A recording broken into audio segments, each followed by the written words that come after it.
So, number one, many young women are not socialized at a young age to consider a career in politics like young men are. I'll say that because currently we're working in 4 universities. It has been hard to get a young woman to run for the student presidency. Literally hard to get a young woman to just run for the student presidency. Majority of them are deputizing men. And even getting someone to run for SG who makes a decision about the resources of the student council. Take for instance, let's say what's the budget for the student meetings? It's almost 30 years. That's a lot of money, literally. So you can imagine if you're the president at University of Nairobi for the student council, you're already making very critical decisions with that budget.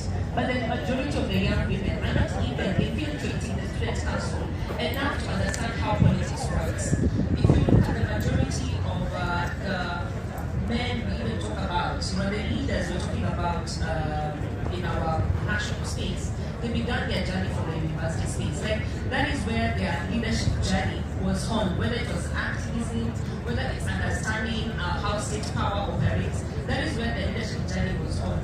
Yeah? But then the transition rate for young women in campus to national politics is very, very low. Like I said, the 2 universities that are even having election this month, we don't have a young woman running for the presidency. So the situation that you see in the national space is heavily replicated in the campus space. So you can imagine in 4 years, if you're not learning how you can literally participate in political processes. So I think we're getting it wrong as well in terms of starting the journey early. There are the same challenges we're talking about in the national space and the same challenges we are seeing in the campus space. There's a young woman who was running for the student presidency 2 years ago, and they sent me and Nairobi Wako a budget for 1.4 million, and about 400,000 was going to security. So you can imagine a 22-year-old, already 400,000 is going to security. And that was so shocking for me and Nairobi because we're thinking, at what point are you raising $1 million in campus to run for office and you're only there for a whole year? And if you look at even what you're making in the sitting allowance, it's not even amounting to half the money you're using. But then even when they began giving an explanation that I can only campaign at night when students are back to their hostels, how am I going to go to the main hostels alone? I need like a security of like 15 men. And it's a 15 young men that I have to pay every other day. So we also want to track those issues. So we have a campaign called Track Her Campaign for young women in universities. So we're not tracking it.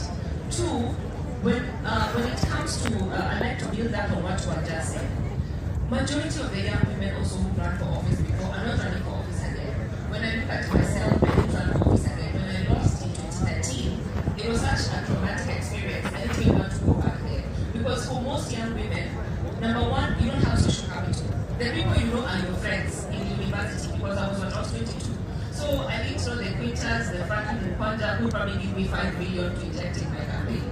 You see, I didn't know them. I only had my students, and they're already struggling to raise their school fees. I didn't know with God, obviously.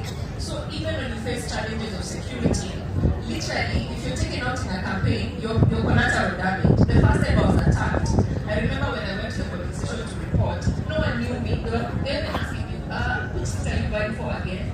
But if, let's say for instance, I was on Matakarua or maybe a Mobili, I would have made news because I was attacked. So if you look at even our own networks at that particular point, who's even handholding you? Who's even taking you trainings? Like, I didn't even know Pinter at the time. I came to know like the armies way after. But even after you have lost the election, there's no one who's following up with you. I think my friends, like, I'm glad Senatory is back in office. I think majority of the women I have seen, if someone was able to handhold them, they're going to be back in office right now.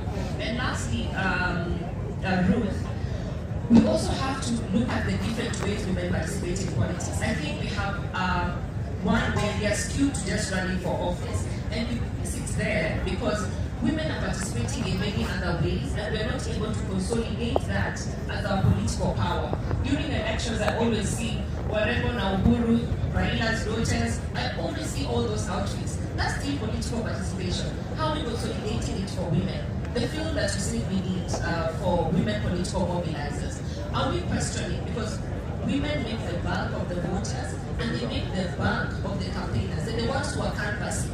you know. So when you say you want to run for office, you think that number one, you're being told that influential women in this community.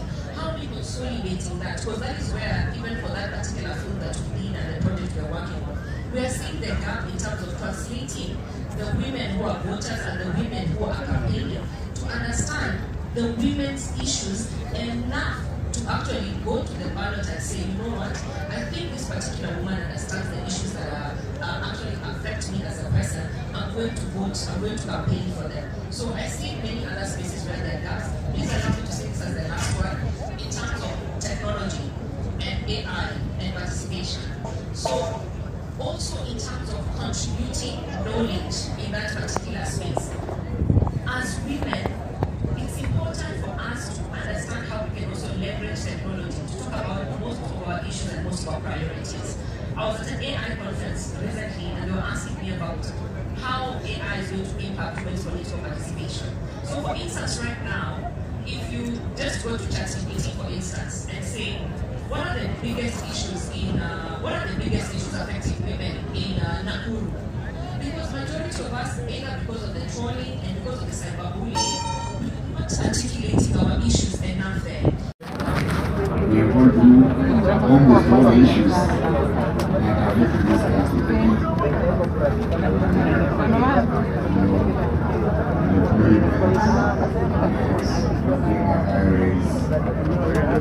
Actions and solutions. And we have seen what we want in this darkness.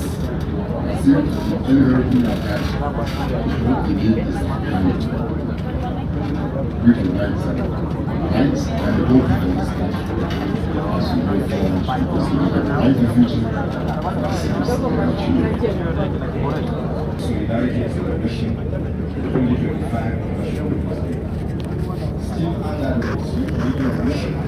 The first law has remained through professional meaning, discourse and accountable leadership, responsible governance, policies, governments, as well as economic, social justice.